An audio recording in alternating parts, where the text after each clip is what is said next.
Hi everybody. This first episode of Single Parent Socks is called Was That Necessary? I'm going to start by talking about Hagar. Her story is actually found in chapter 16 of the book of Genesis.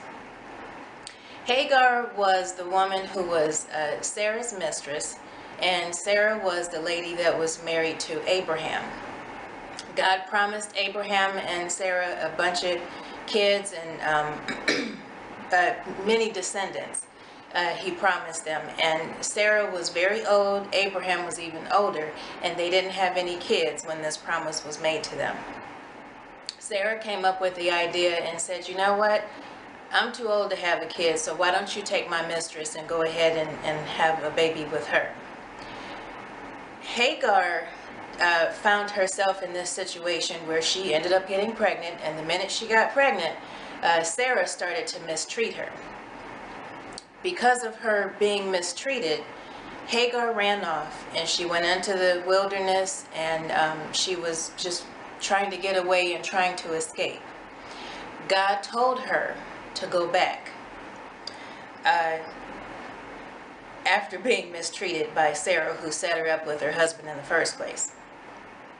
I wrote down here, was it necessary for her to go back? And I believe, yes, it was necessary for her to go back. Number one, I don't believe that God will ever put us in a situation that is going to be harmful or hurtful for us without the outcome being it making us a better person. I'm not saying what she went through wasn't hard. It was hard for her to go back. But she was obedient to what he said, and she went back. Lo and behold, she ended up getting put out of the camp anyway. But I will say this much. She didn't start off being a single parent. She tried to escape, and I guess she was willing to be a single parent instead of dealing with Sarah, who was mistreating her so badly. But eventually she did become a single parent because Abraham put her out, and Abraham put her out because Sarah told him to. I believe that this was all a part of God's plan for Hagar, and not only just for Hagar, but for Abraham and for Sarah. So I believe that it was just in the plans for everybody. One of the things that I do know that happened in this situation, though, is Hagar did, even though she got put out of the camp and she was forced to be a single parent, she ended up still being blessed in her own situation. So her son still grew up, her son still grew to be a strong person, and they moved on. As far as when I look at my life, I was very fearful of being a single parent to my son. He was my firstborn, and I was always fearful of raising a son on my own because I felt like I have to teach him how to be a man. And I used to say, I don't know the first thing about being a man because I'm not a man. And when I look at my situation, I ask, was it necessary for me to feel like I needed to be both his mother and his father when I found myself as a single parent with him? And that answer is no. And the reason I believe that my answer is no is because God clearly told me that he wanted me to raise my son.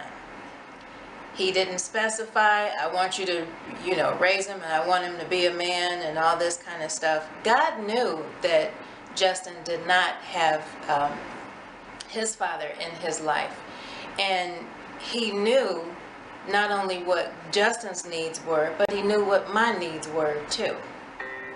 And one of the things that I needed to remember, and it took me some years to remember, but one of the things that I did need to remember is the fact that God said, I didn't ask you to be his mother and his father. I asked you to raise your son.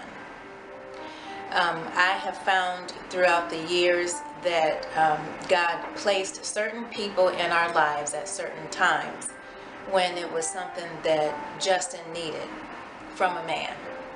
And that man wasn't necessarily somebody that I was in a relationship with. It was somebody that was at church, or somebody that just reached out to us because I was friends with his wife, and we all got to be good friends.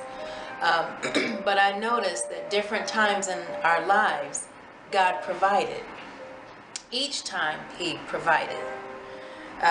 So I want, the two things that I want people to try to focus in on is, number one, I think a lot of it has to do with timing, because if you look at Hagar's situation, she was ready to jump ship as soon as Sarah started mistreating her, and God said, no, I want you to go back. And she was obedient, and she went back. And so timing is one thing, and obedience is the second thing, because had she not been obedient to God's word and went back after Sarah was mistreating her, I do believe that her situation for herself as well as for her son would have been very different. The last thing I want to leave you with is a word of encouragement from Matthew chapter 10, verses 29 to 31. And it says, "Are not 2 sparrows sold for a penny? Yet one of them will fall to the ground apart from the will of your Father. And even the very hairs of your head are all numbered. So don't be afraid. You are worth more than many sparrows." And like I said before, God knows what I need, and God knows what Justin needs.